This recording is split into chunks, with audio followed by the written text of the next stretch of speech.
محتاج کو مہلت دینے میں کوئی احسان نہیں بلکہ عدل و انصاف ہے۔ تنگ دست قرض دار کو مہلت دینا رحمت الہی کو جوش میں لانا ہے۔ جو کسب حلال نہ کر سکے اس کا نکاح نہ کرنا بہتر ہے، کیونکہ کسب حرام ایسا گناہ ہے کہ کوئی نیکی اس کا تدارک نہیں کر سکتی۔ جس بیوی سے تیرے والدین ناراض ہوں اس کو طلاق دینا خدمت والدین میں داخل ہے۔ دعوت بانیت سنت اور فقیروں کی راحت کے خیال سے کرنی چاہیے، نہ کہ بڑائی اور شہرت کے لیے۔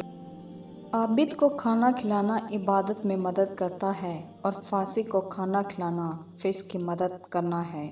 خالق سے ایسا معاملہ رکھو جیسا کہ تم اپنے غلام سے اپنے لیے کرانا چاہتے ہو۔